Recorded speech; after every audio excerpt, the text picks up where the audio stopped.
Halo semuanya, selamat datang di 90 menit bola. Kita awal informasi kali ini dari kabar Dewa United terkapar di kandang PSIM. Sudah 3 laga dilalui Dewa United tanpa kemenangan. Teranyar Banten Warrior harus mengakui keunggulan PSM Yogyakarta pada pekan ke-10 BRI Super League.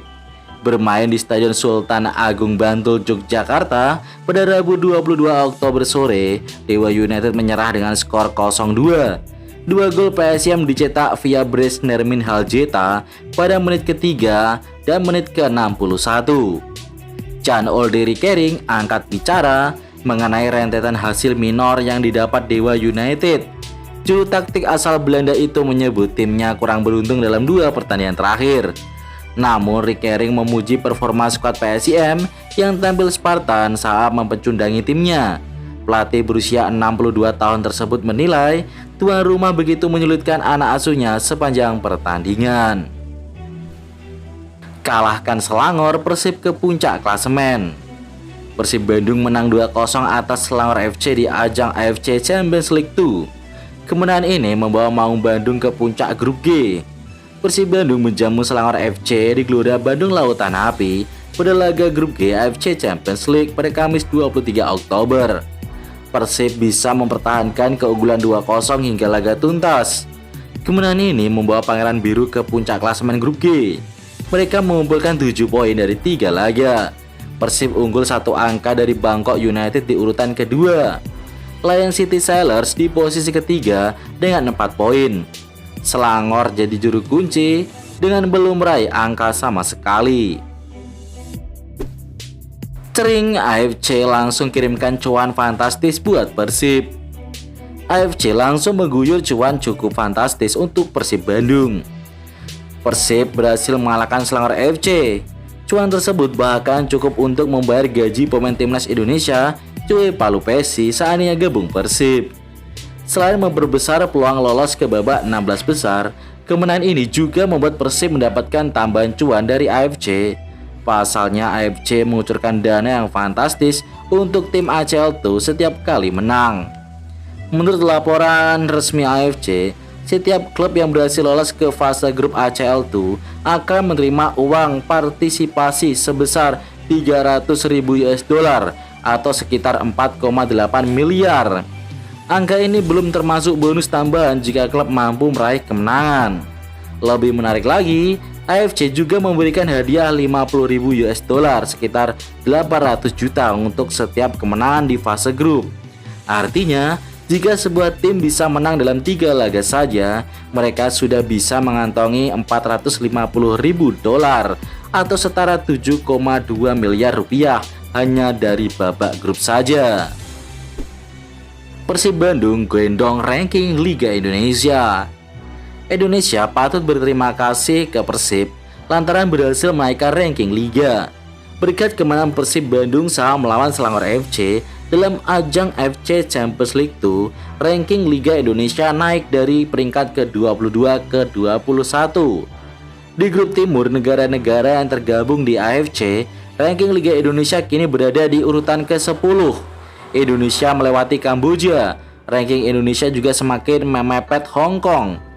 Dengan ranking 10 di wilayah timur, Indonesia memiliki 2 kuota untuk kompetisi AFC Champions League 2 di musim depan.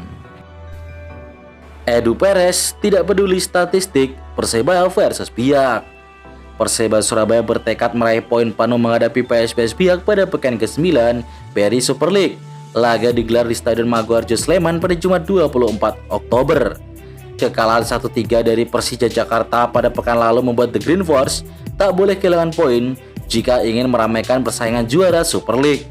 Di atas kertas, secara statistik, Persebaya jelas lebih unggul dari PSPS Biak.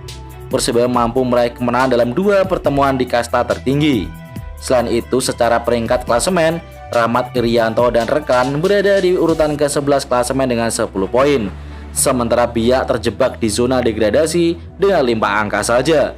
Meski demikian, pelatih Eduardo Perez tak mau terlalu berpatokan pada statistik dan menyebut bahwa dirinya cuek dengan data tersebut. Persija Jakarta hadapi MU dengan rasa percaya diri. Tetap berada di jalur kemenangan menjadi tekad Persija kala berhadapan dengan Madura United atau MU dalam laga pekan ke-10 BRI Super League. Macan Kemayoran datang dengan kepercayaan diri yang tinggi sehingga 3 poin diincar.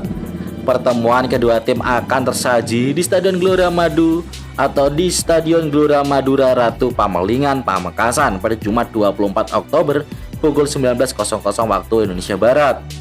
Mauricio Souza, sang pramu strategi, masih menyimpan senyum pasca meraih kemenangan 3-1 atas Persebaya pekan lalu. Ia berharap di laga kontra Madura, penampilan Persija tetap konsisten, bertahan lebih tangguh, menjaga jantung permainan dan menyerang lebih tajam.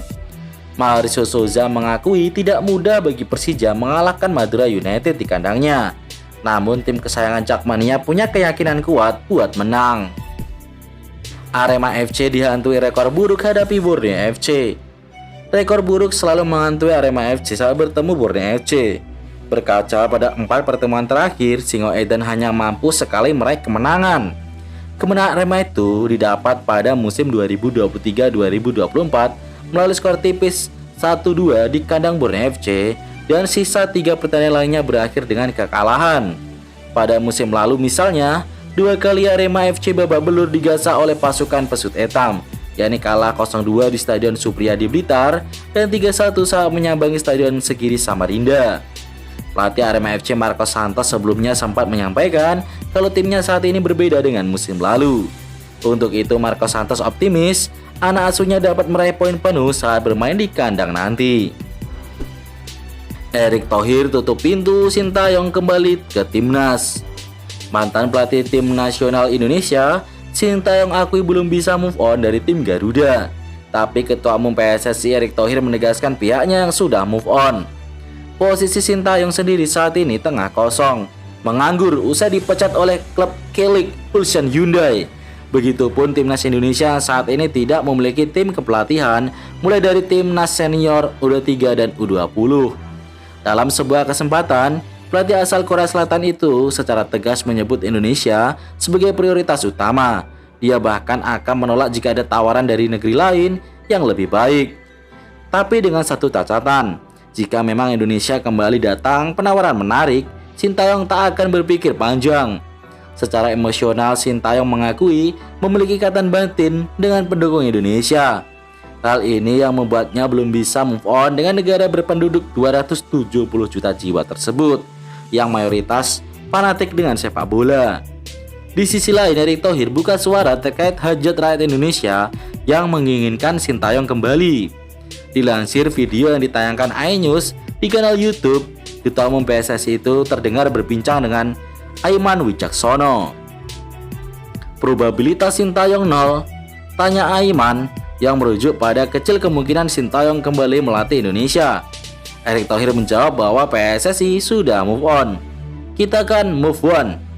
Kita juga move on dengan Sintayong, jelas Thohir dalam rekaman tersebut. Selanjutnya kita ke hasil dan klasemen sementara BRI Super League. Bukan hujan gol, melainkan hujan kartu terjadi di laga PSPS Piak versus Persebaya Surabaya. Bahkan Persebaya ada 2 pemainnya kartu merah guys. Sementara itu di pertandingan lainnya Persija Jakarta berhasil menang tipis dari Madura United lewat gol Maxwell. Dan berikut ini klasemen sementara BRI Super League.